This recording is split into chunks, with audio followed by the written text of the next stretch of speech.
once again to all you future millionaires out there. Welcome back to the Millionaire by Morning Show. We have a guest with us today by the name of Eric Mangold. And if you know me, I am a sucker for play on names. A man by the name of Man Gold on our show today. Guess what he's here to talk about? He's here to talk about money, aka gold. So, hey, Eric Mangold, I wanna I wanna welcome him to the show today. He wanted to discuss wealth management and empowering financial health. This is so awesome for him to come on the show today because this is something that I think going into um, the time span that we are currently in and going into 2026, we're a few months from 2026, and everyone really wants to start over, or begin in the first quarter. So let's get our stuff together now. Let's begin to talk about our financial health now. So we have a guy on the guest today that can do that for us. Eric Mangold, welcome to the Millionaire by Morning Show. Thanks, Rashad. Thanks for having me. So awesome, man. Thank you for being here. I From one oh, cool last name to another. that's what's up. That's what's up, man. So, so and hosted by Rashad Thoroughkill, if you didn't know the cool name that he was speaking of. So we're going to get into it. Like I say, I don't like to do long introductions because I like to get into it as the guests go along. So, Eric, what I would like to do, man, is take you back. I want to take you back to a time. I want to take the listeners back to a time to where you were, I don't know, just getting into finances. You were just understanding what finances was about. And this is the path that you decided to take. Can you take us back to that time? Yeah, absolutely. Thanks for that opportunity. Um, so I think really when it started was I was in college and undecided in a major, business finance, kind of where I was headed, and went to college, University of Rhode Island, up in New England, and they had an offshoot of the business class that they were just starting called personal finance. And it was for people that thought they wanted to be financial advisors. And it was brand new. I was one of the first. There was only 10 of us in the curriculum, and I was one of the first 10. And it was awesome. And one of the big things that they did was preach internships. So I interned with a local financial advisor in Rhode Island, and he was awesome. And he was awesome because he was very knowledgeable. He was very compassionate, but also I was able to get the opportunity to sit in on some client meetings and watch the interactions between him and his clients and the questions that they were asking, the questions that he was asking, and just really how he was trying to move them forward. And after the meetings, I was like, wait, this is what you do? He's like, this is what we do. He's like, we help people get from point A to point B financially. And I'm like, and you get paid for this too? Like, it just seemed like such a great thing. So out of college, I was like most people out of college. I was had a boatload of student debt. Not as bad, unfortunately, as a lot of people today, because college expenses, everybody knows, has gone up so much. Um, but I started working at Merrill Lynch. I was cold calling, trying to find a place to work and where I could start thinking about being a financial advisor.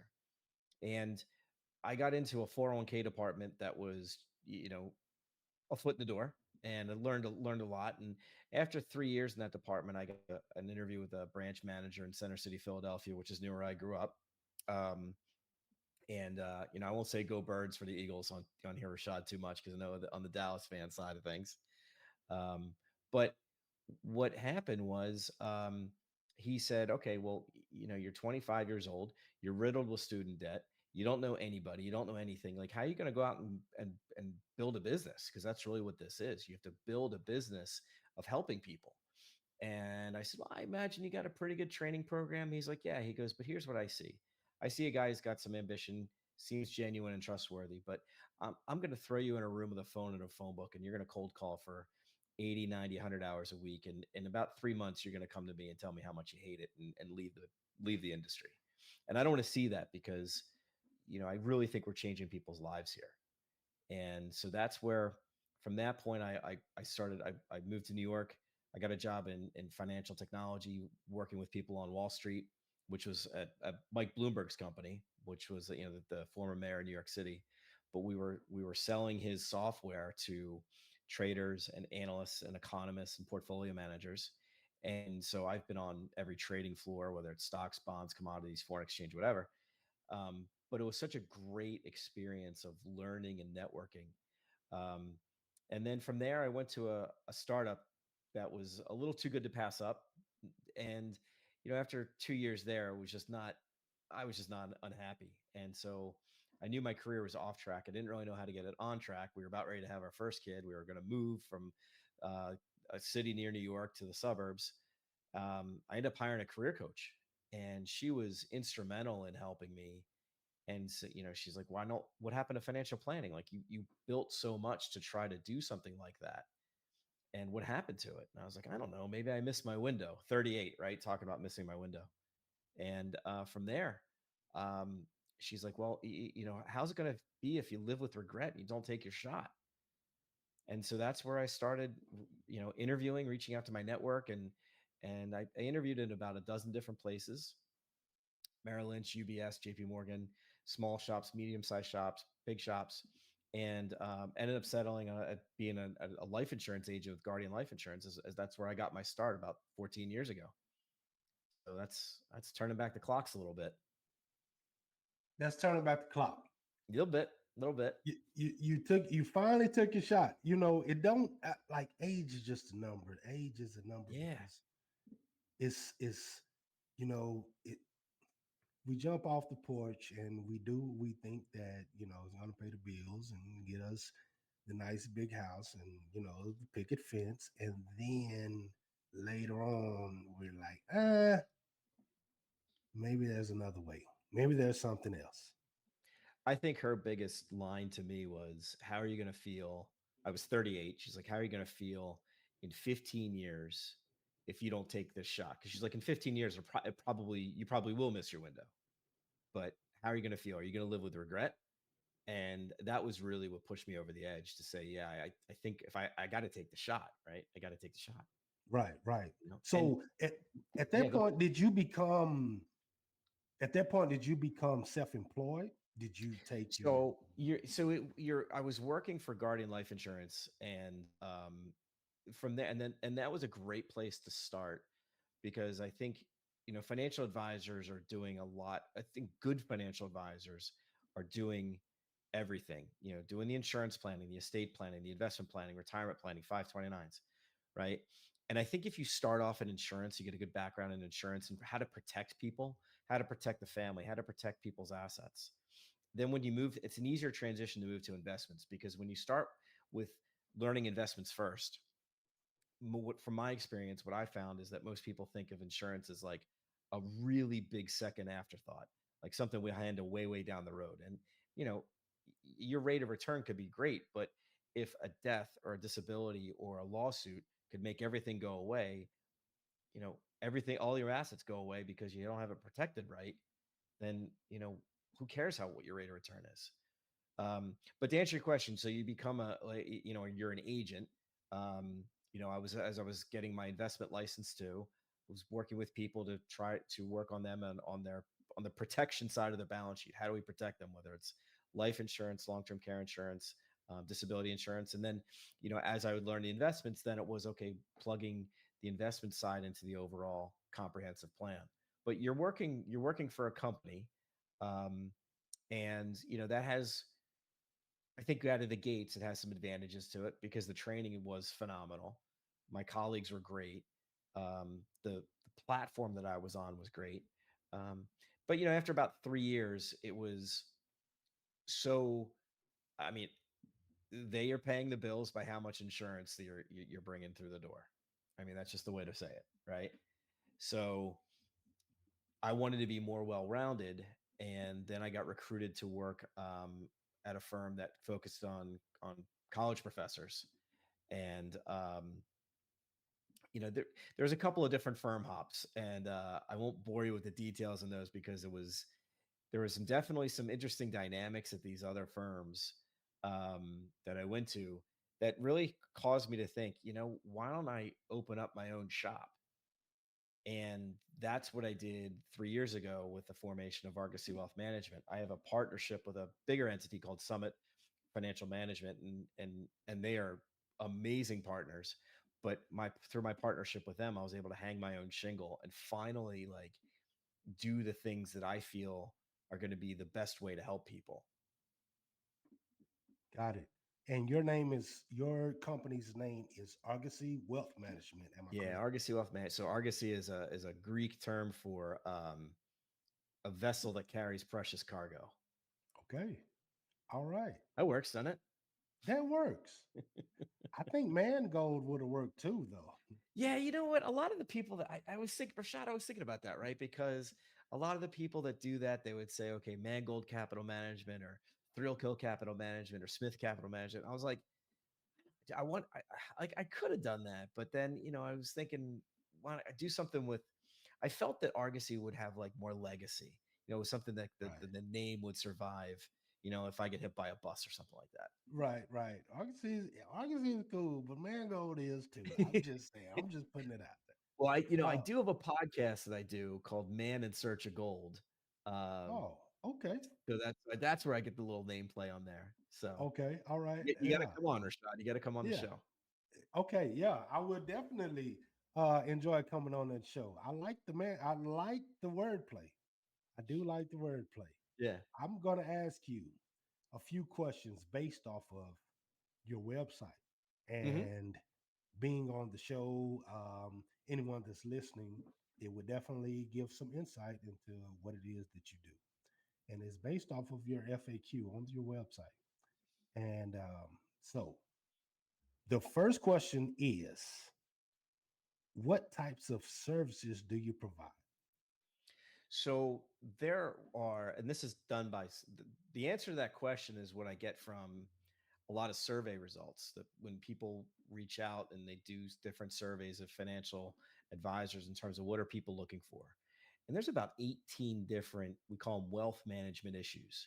And it could be retirement planning, estate planning, tax planning, investment planning, 529s, life insurance, disability insurance, um, long term care insurance, um, charitable giving. Um, I work a lot with my older clients and what we call memory investing.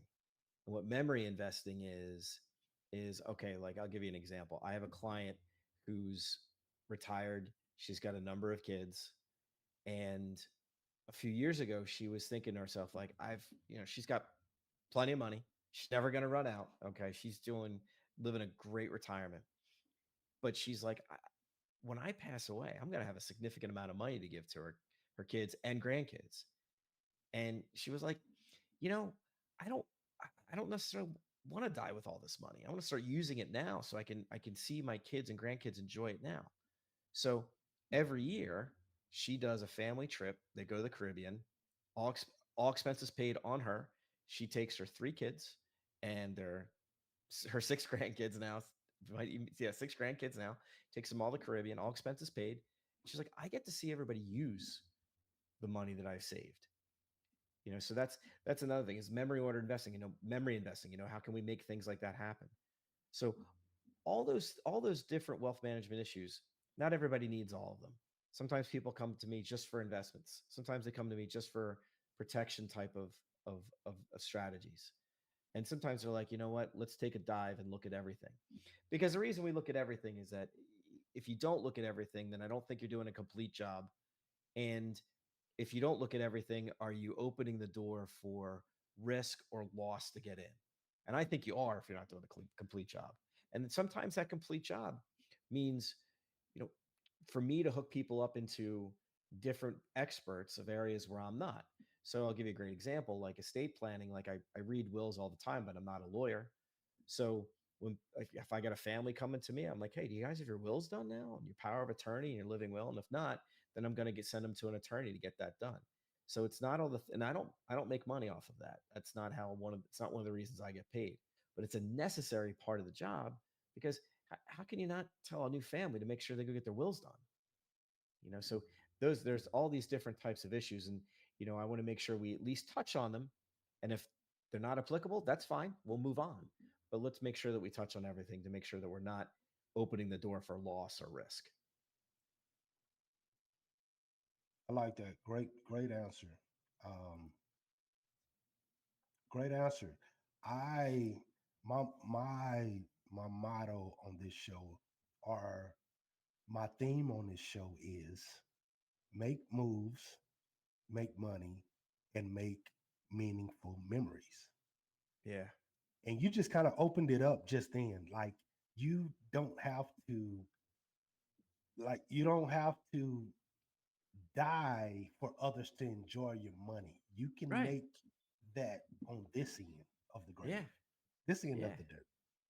You I can mean, make I was memories. talking to clients this week, Rashad, and we've been talking over the past few months. Is um, they want to build a retirement home. They're a couple years from retirement, but they want to build a retirement home in Colombia.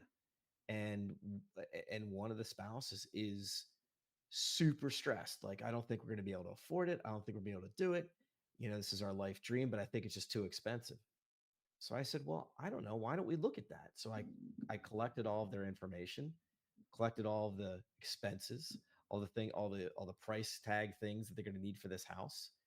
And I basically worked up projections that showed them that not only is it feasible, it's well within their budget, and it's not going to derail their retirement plans one bit.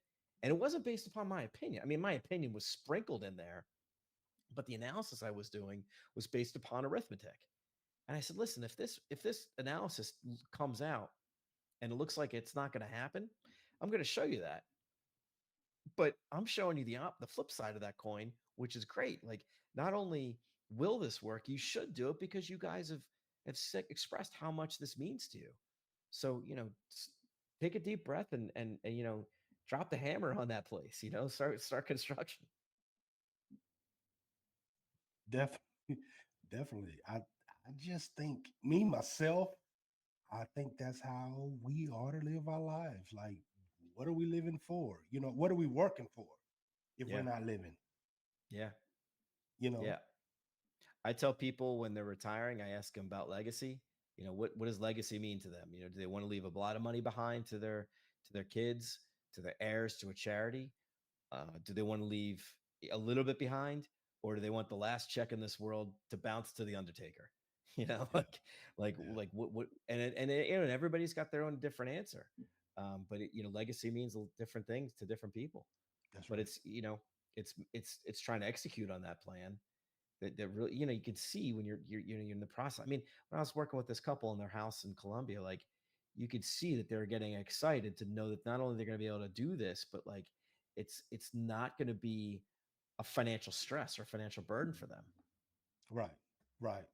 Um, that's important. That's Yeah. important to have someone on your team that can kind of point you in the correct direction. Not Yeah, I tell not people that in a it's direction. If you I yeah, said correct, I put correct in there. yeah. Like, not just in a direction, in the correct direction. Yeah, I tell people, I go to the Top Gun reference. I'm going to be your wingman, and your financial wingman. And if you have a question, a hope, a concern, something that's keeping you up at night, I should be one of your first phone calls. Be like, hey, listen, I'm thinking about this, or I'm thinking about this. Can I do it? Is it going to work? Financially. And sometimes the answer is like no off the gate, out of the gates, yes or no. And sometimes like, well, let's look at it, and then I'll do my analysis and say, okay, we can do it, or it might be a stretch. Or maybe we need to make 3 or 4 moves in order to make it happen. Right, right. Kind of like we were saying, make some moves sometimes, Yeah, you know? definitely, definitely. Sometimes you have to make some moves. You have to Yeah. move money around. Yeah. Um, that is an excellent segue into my next question. My next question being coming straight off of your FAQ, which this is going to be, I'm going to make it a two-part question. Okay. Um, are you a fiduciary, and what are your qualifications? So the answer is a yes, I am a fiduciary. And what that means is that I'm not only morally bound to put my client's best interest first, legally bound to put their best interest first. Um, the example I use is, let's say, you come to me and you're like, Eric, I've got this money I want to put in a mutual fund. And I've got two mutual funds that are almost exactly the same, but one mutual fund might have higher expenses than the other mutual fund. Everything else is the same, except one fund's a little bit more expensive than the other one. I'm not only morally bound, but I'm legally bound to make sure that you go into the fund that's less expensive. Just I can't get swayed or biased by anything other than my client's best interests. Okay, so the fiduciary component is a critical key, is a critical key because I want people to know that when I make a move, when I make my moves, okay, when we're doing making moves on their financial plan, I'm not doing it just to do it to look good, to generate commissions or anything like that. It's to do it because it is in their best interest. So yeah, real good question, real important question. Um, and then qualifications is, I have a certification of a certified wealth strategist. I have my investment licenses, insurance licenses. Um, and a lot of the qualifications that come with the job and come with my career um, are really learned by experience. And it's out of the gates when you become a financial advisor. What they always tell you is, don't really talk about how great your own talents are, how great your own knowledge is, but talk about the firm, because the firm has the knowledge, the firm has the experience. You're kind of green when you're just starting as a financial advisor. And I think that in a lot of cases that's true. But over the years, you start you become a student of the game. I think you have to be a student of the game, constantly learning. I mean, we just passed, the one big, well, not we, but government just passed the one big beautiful bill, right? If you're not a student of the game, you're not going to know the different provisions in that bill that could potentially impact your clients, right? So you have to be a student of the game, constantly learning, constantly evolving. And, I like to, I tell people I kind of geek out on this stuff because I genuinely enjoy learning about different ways to help people financially. And so that's a big part of the qualification. To me, it's being that student of the game. Eric, I think that's awesome. I think what you just said, it's awesome. It's something that I on my show, and well, even with my kids and everything, you know, I am um, a 5'10", you know, 200 something pound man, and I like to think that I still have opportunity in this life to have the best life available, right? Yeah, So I can compare myself to a 6'6", 200 and something pound man that has made it to the NBA. He has a jump shot and he works out every day. He gets up in the morning. He trained since he was a young athlete, athletic. Well, I like to think that me being a 5'10" man have the same opportunities. However, I'm just not athletic. I am a student of the game in a different aspect.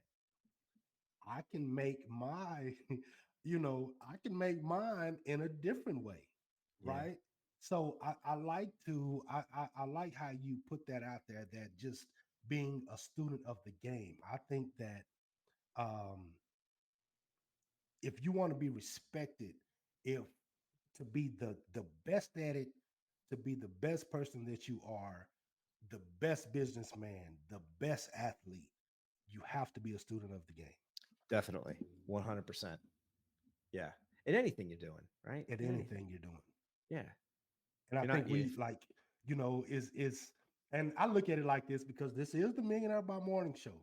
So I look at the millions and I look at it in the sense of, if an athlete can make, you know, 7, 8 year contracts with, you know, a few not a few million, 100 millions of dollars in their contract, I believe that a founder can do the same.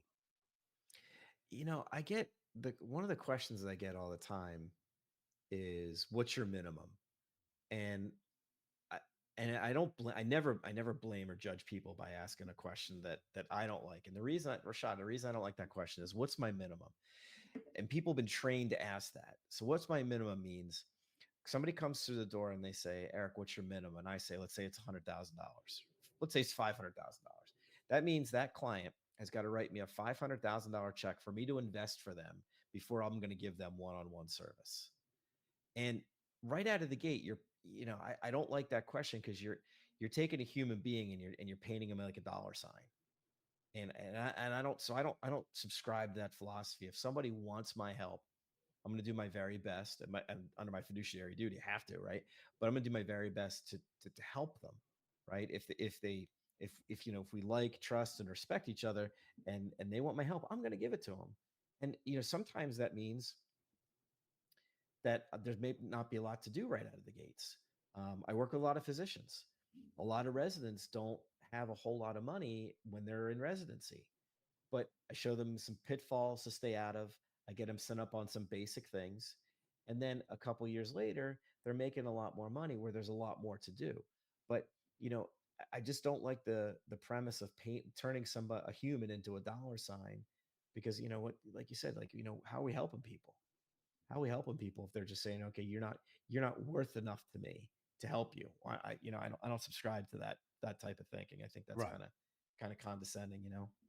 right, right. And you have, um, you mentioned physicians. Yeah. Looking at your website, is that, let's get into who you serve mostly, your avatar, who mostly um, come to you for service and for your assistance. It's a lot of physicians and physician assistants and nurses and LPNs, and it's not exclusive, but I say I have a specialty because I know how they think. I know how they walk and talk, and there's the thing is with physicians is that they don't like talking about money. I use this example a lot. I have a client and she's brilliant, like she's probably the smartest person I've ever met, and she's also super sarcastic, which I love, which I like her even more than, right. And so every time I talk to her, when we're talking about, like, doing a review or saying, hey, I want to make a couple of changes, she stops me, and I'm like, why are you stopping me? She's like, don't you realize I'd rather have my eyeballs tattooed than talk about my finances? And I go, yeah, but you're seriously the smartest person I know. Like, you walk into any room and you raise the average IQ by like 30 points. And she's like, yeah, that might be so. Doesn't change the fact I don't like talking about it. And so many physicians are like that. And these are people that are taking care of us, healing our injuries, fixing us when we need to get fixed, right? So the way I look at it is they need our help, they need my help as much as sometimes I need their help to get healthy again. So, and it started out actually, about 6 or 7 years ago, when a friend of mine who's not a doctor introduced me to a friend of his who is a doctor. It's a neurosurgeon. And he's like, the first meeting, he's like, Eric, he's like, I'm glad we got a chance to meet. I don't know if you can help me. And I'm like, hi, Dr. So-and-so, nice to meet you too. I don't know if I can help you either, but let's just have a chat. He goes, I do have this one question. He goes, what do I do with this? When do I have to pay this back? And he's holding up his 401k statement. And I'm like, pay this back? Like, I'm sorry, what? Come again? And he's like, yeah, I got to pay this back, right? And I'm like, no, that's that doctor. Like, that's your 401k. That's money that you've been saving out of your paycheck for 6, 7, 8 years. That's building your retirement. He's like, oh, maybe we should meet then. Like, it just, brilliant guy, neurosurgeon, just didn't have the financial acumen and was a little bit hesitant to reach out, because physicians don't like asking for help. They want to Wow. be the ones in control. So, Right, right. It's so awesome that you say that, and I'm seeing it from a different viewpoint. But me, coming from marketing, I do marketing and mhm. just sales background. What when people get into the higher realm, and what I'm starting to hear now is, when people get into the higher realm of this field, I'm hearing now that you may not want to sell. like some people don't want to sell, but they may be good at marketing or advertising or now it's creating. Yeah. But there are people who literally need your help. Oh So yeah. you have to sell them your help. Like you don't want to be a salesman, right? Because salesmen Right. have really like a pushy name and Yeah. a bad name. So you don't want to be that. However, if you can help someone by providing marketing services, by providing these services that will help their businesses or help their product, or help their services for others, I think what you just put that in the same set as positions. They Yeah. do want to help people, but they feel bad. They want to give, but they feel bad receiving. Oh, I that's a great way of putting it. And the other thing too is that they've got such high standards from medical school and residency, and they're working, their long hours, 80, 90, 100 hours a week. And so it's harder for them to ask for help. And then also, just because somebody has, the MD after their name, everybody looks at them like they've got unlimited deep pockets, and physicians aren't Right, making what they used to make. right, right. And so it's hard for them to trust.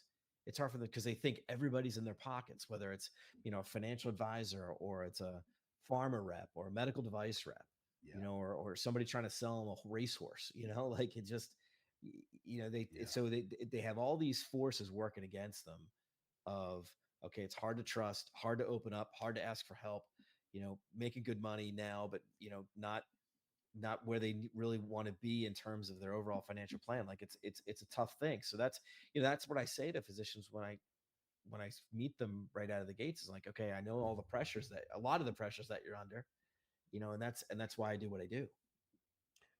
that's awesome, man, and I commend you for that.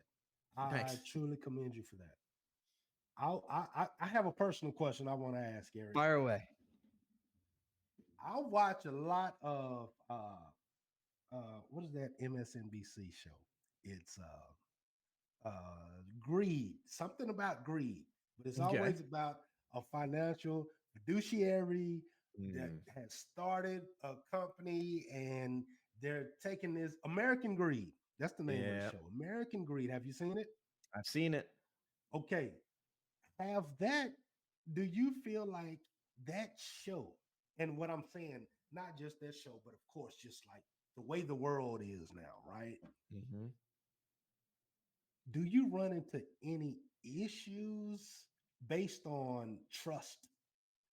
Yeah. Yeah. Uh, Eric, how am Bernie I going to make Madoff. Let's Bernie say, Mac? let's say, Yeah. Eric, how are we going to make sure you don't steal my money?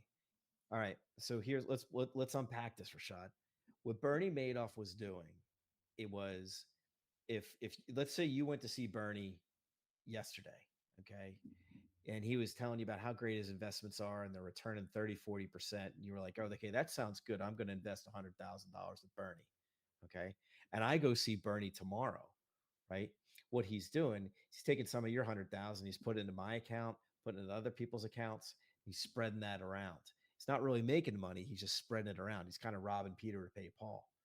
Now, when somebody works with me, they never write a check to Eric Mangold. They never write a check to Argosy Wealth Management. They write a check to usually Fidelity, which is a custodian. That's where all the money's held. Okay. So I can't take someone's money and spread it around like that. I can't take someone's money and do anything other than put it into Fidelity. What Bernie Madoff was doing is he was having people write checks directly to, one of the things he was doing was having people write checks right to Bernie Madoff. And I won't get on my soapbox, but there's definitely a lot of people that either knew he was doing this at his company or just were looking the other way.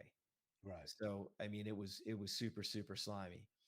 Now, and I tell you the other thing too, Rashad, before Bernie Madoff, if somebody wanted to open up a new account or an IRA or Roth or something like that, if we printed out all the paperwork, it was probably about that thick, not, thick, but not terrible. After Bernie Madoff, it's like this now, if you print Mm, it all out with all the yeah, disclosures, right. and I had a partner say this to me one time, and he was like, one jerk like that makes all of our lives harder. It makes all of our jobs harder, who are really just trying to help people. because it gives, it's a sensational story, right? Sensational, awful story, but sensational. It's all over the press, right? So every single financial advisor around that time, we were answering tons of questions about Bernie Madoff because everybody's concerned, right? And they should be, and they should be. But Right. yeah, it's so that's how we make sure there's so many checks and balances to make sure that if somebody is writing it, if somebody's depositing money into their investment account, it's going right into their investment account at Fidelity. Can't do any funny stuff with it. If somebody wants to take money out, I'll give you another check and balance we have. Like if somebody says, hey, like I want to take some money out for Christmas gifts or, buy a new car, whatever it may be. I can't take a text message. I can't take an email. I can't take direction like that. I have to physically call them on the phone. I have to hear their voice to say, yeah, I confirm I want to take $20,000 out of my investment account just for all the cybersecurity out there, to make sure that somebody's not hacking into their system and saying, or hacking into their email and saying, send me a check for 20 grand. Like I have to actually, and I have to tell my operations people, they'll ask me like, did you actually talk to this person or was it over email? I'm like, no, I actually talked to these people, or they won't release the funds. So there's a lot of checks and balances that make sure that people's money is where it needs to be and where it belongs, and we're not doing any funny stuff with it. Right. Right. Okay. That's awesome, Eric. I wanted to, I wanted to address that. I Great say it's question. personal, but I know that clients, kind of want to know those things um, straight up. Just get it 100%. out in the forefront, and Yeah. address those things as Yeah, well. for sure. Yeah, man. So, Eric, how does it feel to be a founder? You are a founder of this company.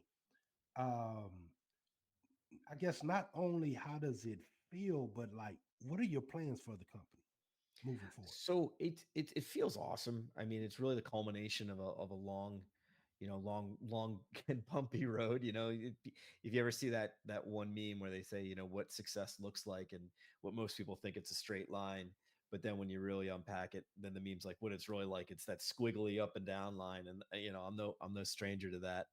A lot of ups and downs and bumps in the road, but it feels awesome to have my own firm, to have my partnership with Summit.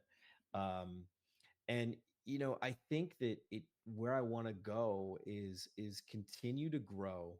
um that's one of the reasons that I launched my podcast, called Man in Search of Gold, because what I'm doing is I'm bringing on a lot of physicians to talk about those things that really trouble them financially.